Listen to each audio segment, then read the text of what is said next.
About 20 years ago, a California child abuse case was so extreme that it made headlines around the world. A little girl was locked in a roach-infested closet without regular access to food or a bathroom. Tonight, we find out whatever happened to that San Bernardino girl, who's now in her 30s. A horrifying story this morning of alleged child abuse. October 22nd, 1990. Police arrive at a San Bernardino house and make a shocking discovery. Police say the child's parents kept her imprisoned in closets most of her life. For 12 years, she lived through extreme abuse. If there is a God and you hear my prayers, please help me. And help did come for Rose Valencia. Rose, how are you? Nice to meet you. Now 30 years old, I met with her to hear the extraordinary story of her survival and how she created a life after years of being hidden away. I think my first Christmas party. You had a lot of firsts in your life, didn't you? Mm-hmm. Sort of beginning at the age of 12 on. Yeah.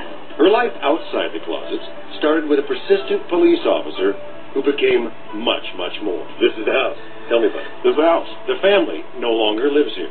The call that we had that night was not extraordinary by any means. Sergeant Steve Filson says he and his partner came here on a child welfare check.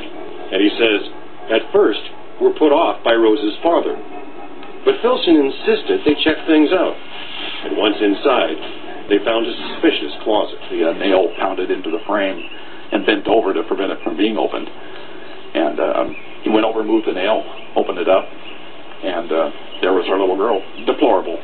The condition that she was in, a 12-year-old that's 4'6" and weighs 49 pounds. Come on. And skin and bones. Obviously had been traumatized, physically. I just remember running out. That's all I remembered. And the fact that she was alive, Rose says, is itself an accomplishment. One day I really got a really bad beating from my dad. And I was like, you know what? I'm tired. I was like, I can't do this no more. And I can remember, I was like, you know what?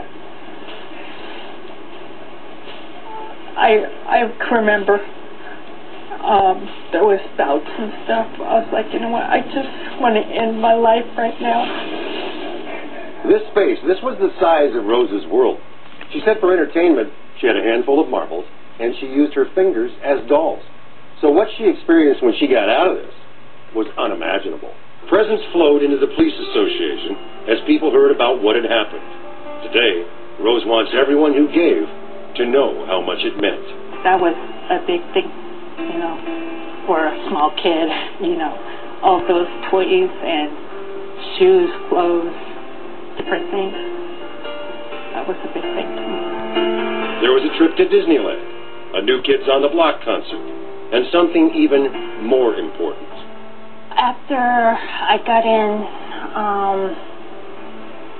my foster home, I started going back to school. She had to catch up after only having bits and pieces of schooling.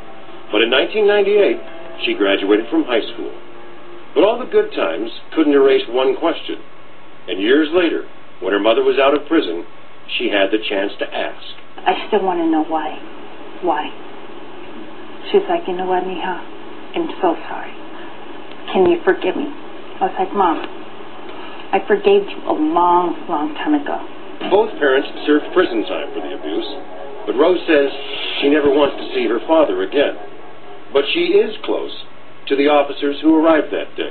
Oh, yes, that's true. I forgot about that. Who has Alzheimer's? Especially Filson. He's like a hero to me. And for nearly 2 decades now, he's also kept up the relationship. Usually an officer could just walk away from that. Well, why didn't you? You can't walk away from something like that. In Rose, Filson says he sees the definition of human resilience. She continues to be the vehicle for and an advocate for children. She'll be a wonderful mother someday. You can see it. I was going to ask you, what are your hopes for her? I hope for happiness. Today, Rose says she just wants the simple things in life. I'm grateful for what I have, Rose is currently working as a cashier at a grocery store. She'd like to do more public speaking to raise awareness about child abuse.